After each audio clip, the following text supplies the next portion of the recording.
next week's presentation, The Majesty of Monarchs, Challenges to Their Conservation in Mexico. The presentation will be by Dr. Ellen Sharp. Many have misconceptions about Mexico's monarch migration, including where they go, what they do when they're here, and when the best time to see them is, and why their forest is in danger. Dr. Sharp will talk not only about how to see the butterflies, but also how to help them, as she explains why monarch conservation must be radically re-envisioned if this fragile phenomenon is to survive. When Dr. Ellen Sharp first saw the monarch migration in 2011, she fell in love, both with butterflies and with her guide.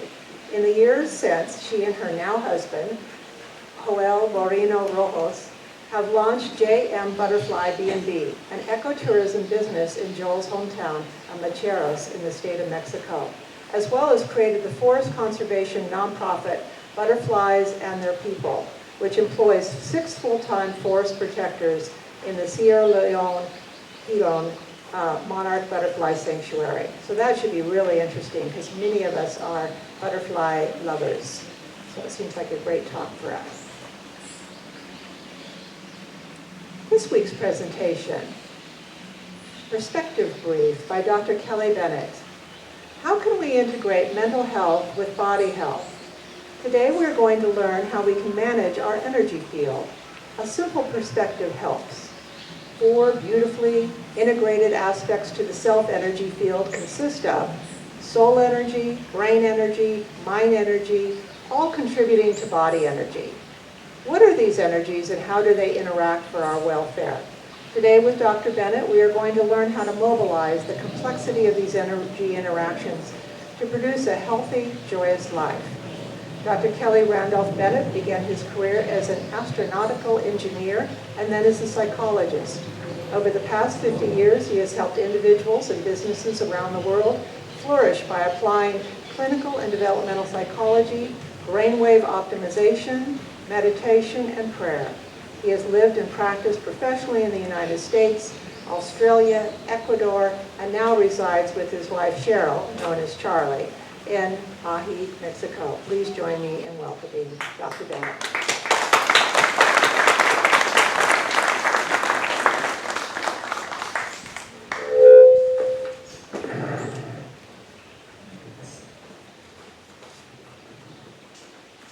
Thank you very much, Kat. Now maybe this is too loud. Is this too loud? It's okay? So another beautiful day with a little water. But I'm glad we can enjoy it together. It's a pleasure.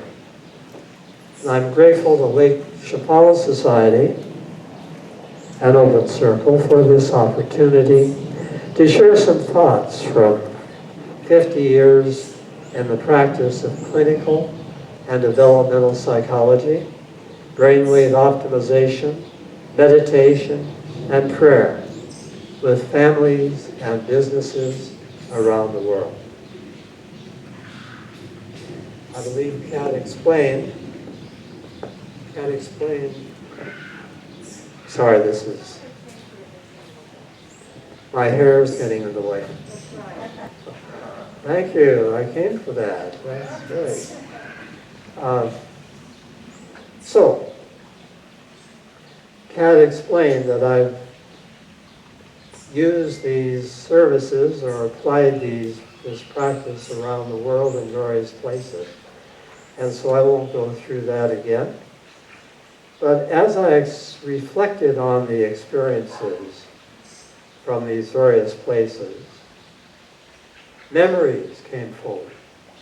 And I remembered how clients had been served in the evolution of their own lives. So a number of different themes also came forward, and the one I've chosen is perspective.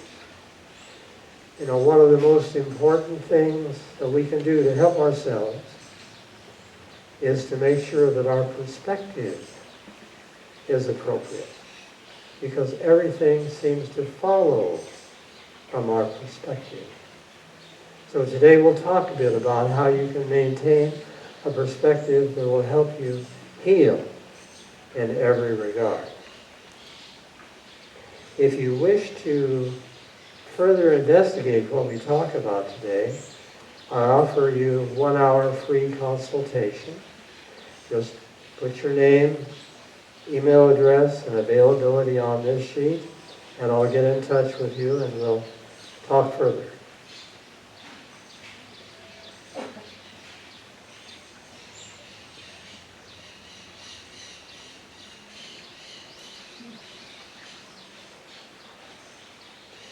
So during an earlier open circle meeting, somebody raised their hand and asked the speaker, how can we integrate mental health with body health?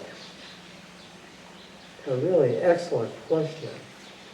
And unfortunately, I didn't feel the answer that was given was very helpful to the people that asked the question. So today, let me illustrate how I think we can do this using the new perspective that I'm offering you today. Now, going back a bit, my earlier scientific training in engineering, clinical psychology, and developmental psychology encouraged deep exploration into human complexity. And from this, I assumed that some complete explanatory system had already been developed that I could refer to that would reflect human energy depth and interrelatedness. So in the early 1970s, I undertook a search to find such a system. I reviewed everything available. Many systems claim to do this, but they did not. Either they were too simplistic, too general, or just incomplete. I couldn't find an existing system that satisfied my requirements, even in psychology. So of all the approaches that I reviewed, however, professional astrology with its cycles within cycles came the closest to what I was looking for.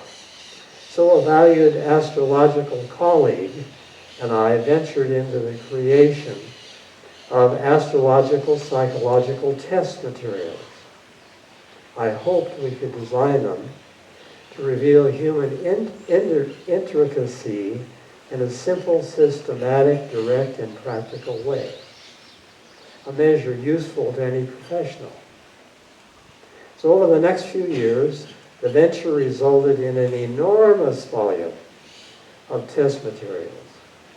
They were inclusive, highly informative, but far too cumbersome for anyone to use as a simple, straightforward, efficient, objective measure. So the venture was invaluable in broadening my experience and exposing me to new possibilities I had not considered before. But the increased complexity was not what I was looking for. So I finally realized that to continue this hunt for a detailed system, that I could in the end miss the proverbial forest for the trees. So I'm grateful to say that I was saved from such a fate by meditation, which turned me completely around.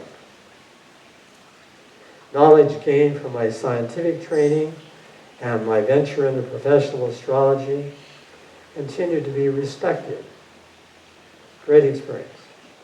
But it became clear that a scientific reductionist analysis of human complexity did not offer what I was looking for. So I pulled back from an immersion in human minutiae. To retain much of what I learned, the contents were published in a book, which is on your handout, Too Much, Too Little, Just Right. And this book is especially helpful for people who respond to daily issues in extreme ways. There are 60 daily applications to help you find a middle way of balanced living. Now, in April of 2002, During formal meditations, which I had performed somewhat regularly over 30 years, my focus was drawn away from the minutiae of earlier scientific training. I was reoriented toward a much larger picture, the creation. My perspective shifted 180 degrees toward a multi-dimensional, even infinite creation, where form is derived from real creative power. The manifestation of anything and everything from nothing. A viewpoint largely lost on science. A new intent turned me toward unity with the divine. Now, almost 20 years later, profound meditations continue to astound me, and I know that everyone can have conscious access to magnificent transforming power by unifying with the Source, introduced to me as life itself, God who speaks with multiple voices, and creator of all, whom I later renamed life to make it simpler. And I soon learned that achieving conscious unity with life required two actions on my part. One, a willingness to open my heart to unlimited possibilities. Unlimited possibilities. Those I want, as well as those I don't want. And second, a willingness to form from these possibilities the probabilities and solutions in the very highest and best interests of all concerned, including myself. This combination of actions was explained as a new kind of love, appropriate for the energy transformation of planet Earth in progress, involving every person and every living thing, where personal preparation results in the reward of ascension, which is continuing complete health in every way. So, from thousands of documented meditative experiences over the intervening years, I summarized and detailed personal principles of living in two recent books, The Ascension Perspective and Karma Transformed, and you can see these in your handout. Now, personal, life-changing, meditative experiences continue for me since life monitored my move away from an intricately detailed understanding of human nature toward a broad, universal perspective that I share with you today. I become increasingly alert to the grand difference between logically derived, detailed knowledge and inspirationally derived global knowledge.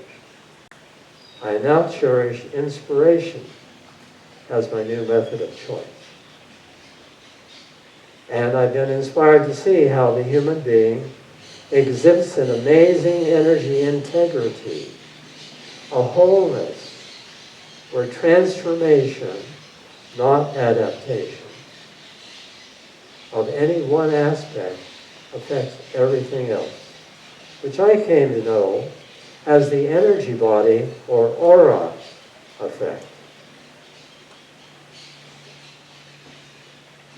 So let's see how a simpler universal perspective better explains the complexity of human beings. And I challenge you to think with me in terms of energy wholeness at this time of major planetary transformation. So first, let's define terms. I call a person taken as a whole a self. Consider myself, yourself, ourselves. And within the self are four beautifully integrated aspects consisting of soul energy, brain energy, mind energy, all contributing to body energy, which Kat outlined. So alive within the self, there is a completely aware, already whole being that I call soul energy. Our core being. It's our primary power source, composed of two aspects. Pure source, creative energy, life itself, our reason for existing. This is combined with individual temperament, energy, distinct identity and will, with earlier conditioning brought forward from lives past. Notice the soul energy, a real part of our core being, is already whole. This uncompromised whole being within us knows truth, knows what to do at all times, and can guide us through the maze of life. So I suggest that we let soul become our guide. Energy wholeness of soul energy is the basis for natural and total healing of the body. Let me repeat that. Energy wholeness of the soul energy is the basis for natural and total healing of the body. Consequently, the transfer of pure soul energy to the physical body for its maintenance and healing becomes essential.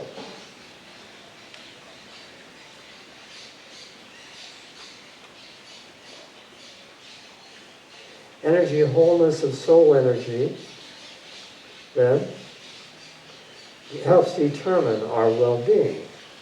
Self's well-being is dependent on the transfer of soul energy, and the cellular state of our physical body. So consider the physical body has been designed to heal itself, to be completely self-replenishing. In fact, consider that there may be no planned obsolescence in the design of the body. Can you believe that?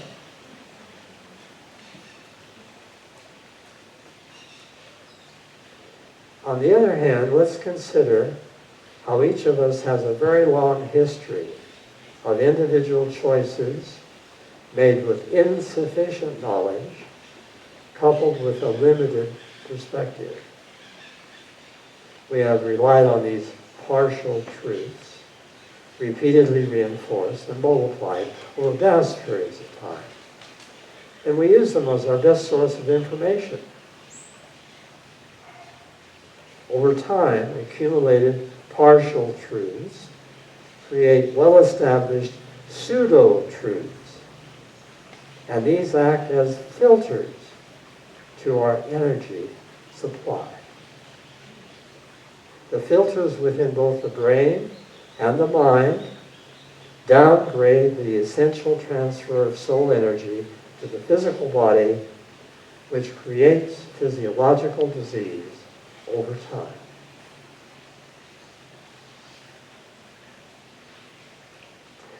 And the biblical scripture, "and the truth shall set you free," takes on a new meaning here. It's especially pertinent at this time of our history.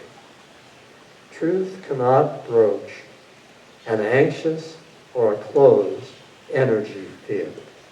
There's no receptivity available. Willingness is required. All we have to do is change our ways through awareness and choice, rather than by demand.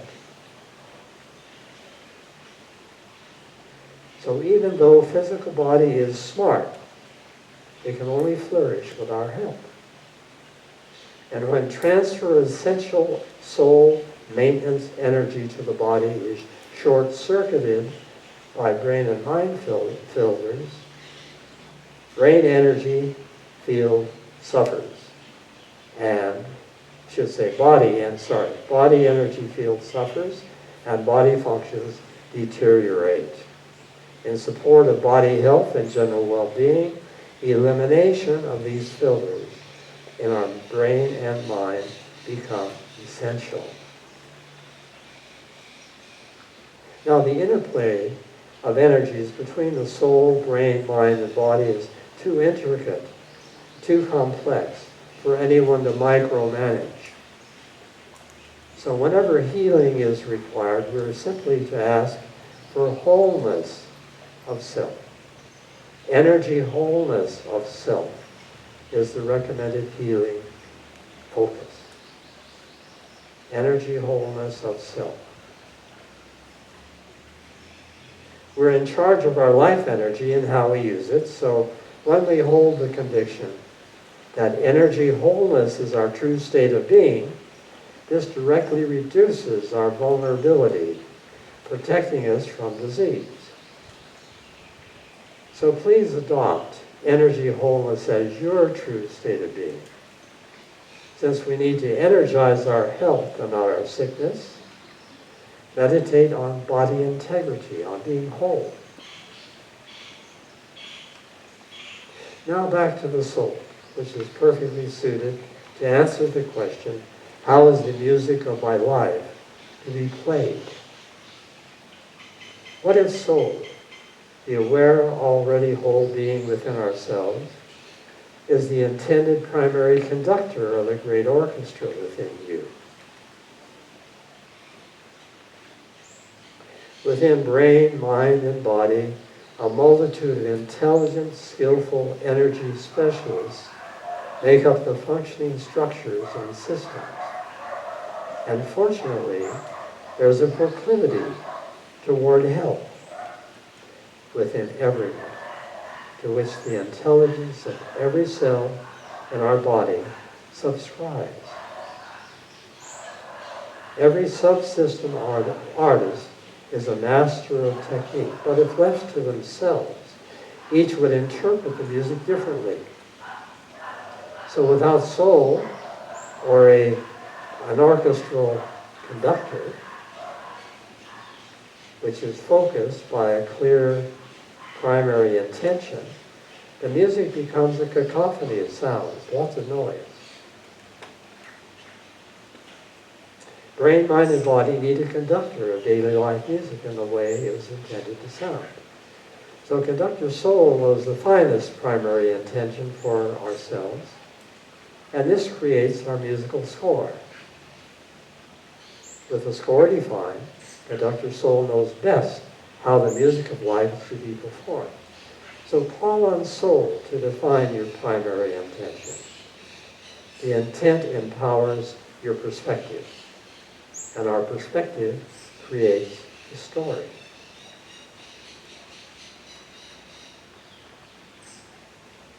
For me, the ultimate soul intention is unity with life. Clarity of intent for your soul comes through quality and strength of your connection with life in meditation and prayer. Clarity of soul's intent makes the music harmoniously and beautifully recognizable. So reflect for a moment. What is the chief intent of your soul? Ask for clarity.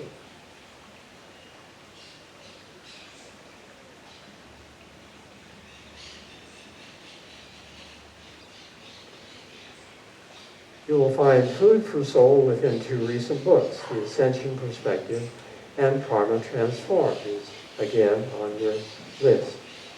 Besides explaining important perspectives, they offer principles of living and guidelines for meditation and prayer, all to improve the quality of self's regular conscious connection with its source life. Okay, now let's explore brain. Brain is responsible for the effective functioning and maintenance of our body's systems. Brain is a magnificent creation, and you probably know about it from things you've seen and heard, but just very briefly, it's more complex than anything we know. There are more connections in the brain than in the Milky Way having stars. Literally hundreds of billions of neurons and hundreds of trillions of connections that take place within the brain. We all have it. Brain functions with chemicals produced by it. And so when the chemicals appear in mix, electrical currents are created, measured in frequencies from 0 to 60 cycles per second. Electrical signals within the brain race around at more than 1 trillion a second. 1 trillion a second. Amazing.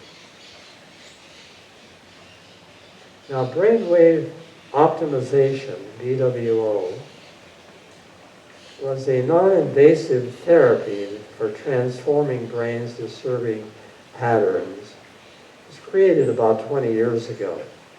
And with BWO, all the brain's frequencies are monitored in real time. Their balance, harmony, and rhythm directly influenced, and at the same time, brain can be assisted to profoundly relax. Now, with profound relaxation of the brain can heal itself by changing its own patterns of behavior. BWO produces the quieting, and brain does the work of creating new neural pathways to replace old habits. Sounds almost magical. So BWO is a non-invasive process using a few passive electrodes. The computer transforms electrical activity coming from the brain into sound, which is played back to the client in real time. When brain hears sounds that it is producing, it relaxes profoundly, as if to say, I'm already doing that, so I can relax. As it relaxes, new connections occur, making way for new patterns to replace old, stuck problem patterns. So goodbye PTSD of any kind. With BWO, we can go back to the time of conception and affect malformed functioning patterns that at the time resulted within the developing fetal brain. Patterns of malfunction a person may not even know are there. Perhaps the mother, your mother, even apologized for unfriendly circumstances that were not helpful in the personal development of your brain. But nothing could be done. Now it can. So brain patterns become automatic, our habits, within the unconscious when they are reinforced. And with BWO, brain heals the unwanted, automatic, unconscious, formerly inaccessible, low-frequency patterns that store our life experiences. Emotion surrounding the memory is dissolved, preserving the memory. This portrays, as an example, of just how capable the brain is to transform anything it chooses, given the right support.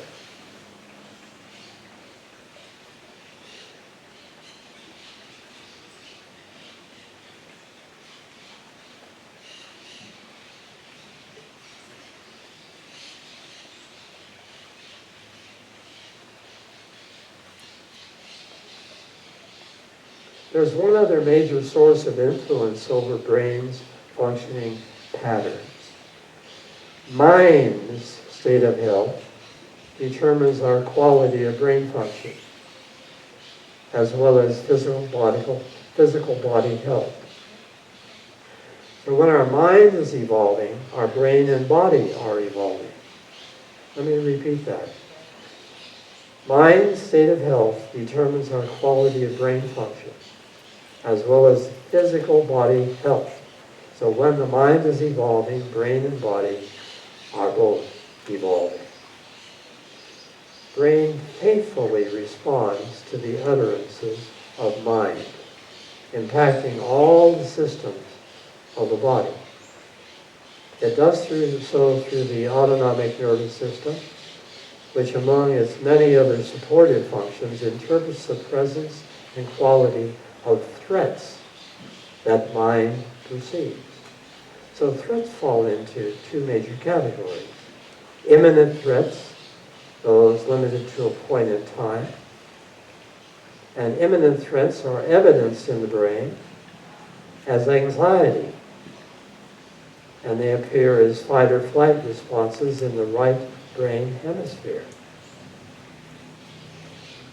The second kind of threats are ongoing threats that continue over time, months, even years.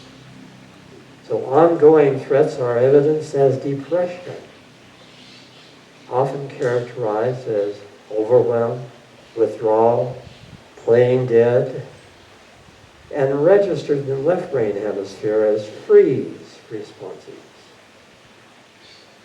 Note how anxiety and depression often or can exist simultaneously.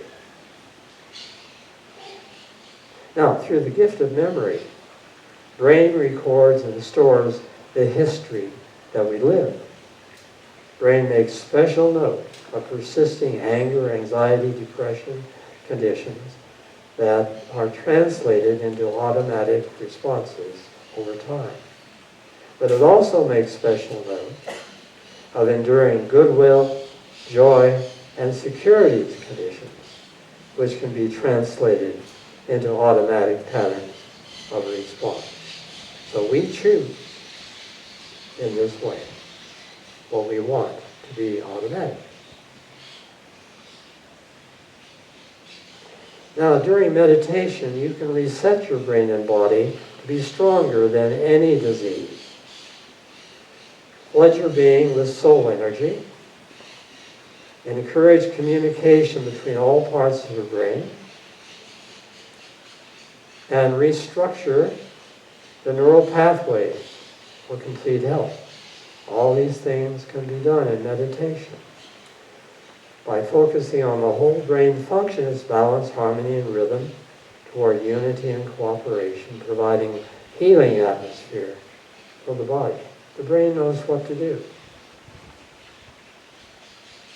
So there's much more to be said about the brain, but for now, let's go on to describe the mind as the psychological makers of self. Mind includes our intent, perspectives, attitudes, beliefs, values, behavior style, and so on. Mind makes both concrete and abstract choices, interpreting life every day as it happens, and reflecting on it as it passes. Mind derives inspiration from one of two sources: the local flow of everyday life, such as reported by news agencies, or the timeless flow of multidimensional universal life, such as experienced in meditation and prayer. Only the second flow is nourishing to the self. And as you know, mind frequently draws conclusions quickly without sufficient information. And mind can rely on these conclusions it's already drawn as being the best information it has. So mind can and does reinforce any view, whether the information supporting it is true or not. A source of filters.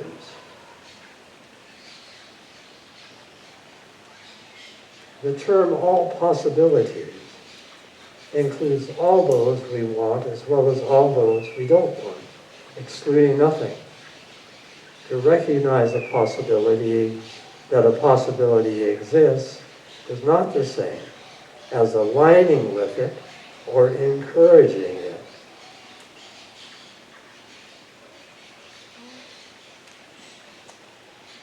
The quality of our choices and their outcomes depend on the range of possibilities we entertain. Choice is a gift given to mind, and our choices reflect intent and attitude. Being open to all unlimited possibilities maximizes the quality of our choices and influences the probabilities that flow from these choices. So opening and expanding our entire energy field toward all possibilities is not common nor easy. And for those who aspire to be in unity with source energy, life, there are 3 challenging questions to ask that help us open to all possibilities. Challenging question 1, what do I know? The answer, I must come to know that no matter the effect, nothing will occur outside my best interests. I must come to know that no matter the effect, nothing will occur that's outside my best interests. Challenge question 2, what do I want? Answer, I must want anything to occur that's in my best interests, no matter the consequences. I must want anything to occur that is in my best interest, no matter the consequences. And third challenge question, what is my soul's intent? Because the intent of my soul focuses the probabilities that flow from the possibilities I include. So mind's perspective determines the emphasis taken by the brain toward the body. Brain malfunction is largely a product of distorted mind energy. So transformation of mind ensures a wholeness future for brain and body.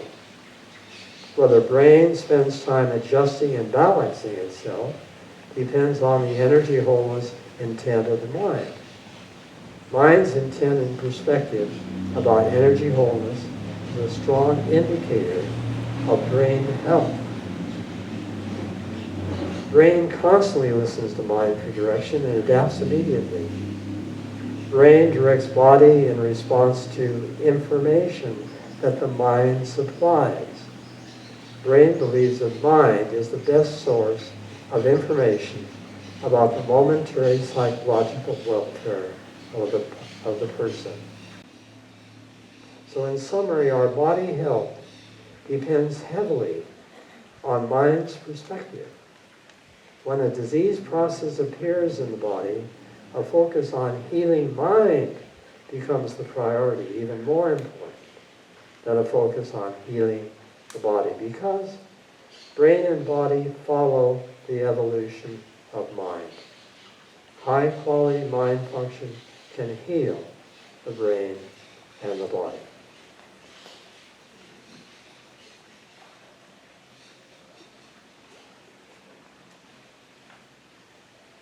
One of the graces in life is that when we transform our pseudo-truth energy fillers, brain and mind as well as body have the capacity to heal themselves. And we can believe this to be possible when we operate with an energy wholeness perspective. Now, as I mentioned earlier, I understand that life is currently transforming the energy state of planet Earth, changing conditions that exist. And since planet life yields to universal creator life, this makes planetary transformation and ascension, what is called ascension, or unlimited total self-help, possible on Earth. This transformation will affect all living things, especially the consciousness of humankind. So have hope. As it was explained, the planet-wide transformation process is taking place. So this gives us hope. So in closing, hopefully, you found the topic of perspectives to be useful and meaningful in your understanding of the energy basis for our splendid human complexity. Perhaps your understanding has expanded sufficiently to answer the question of how to integrate mind health with physical body health, using the topic of perspective. I pray that the condensed view of ourselves offered here, soul, brain, mind, and body, becomes a useful and meaningful tool as you navigate your individual evolution in our healing. Thank you for your interest.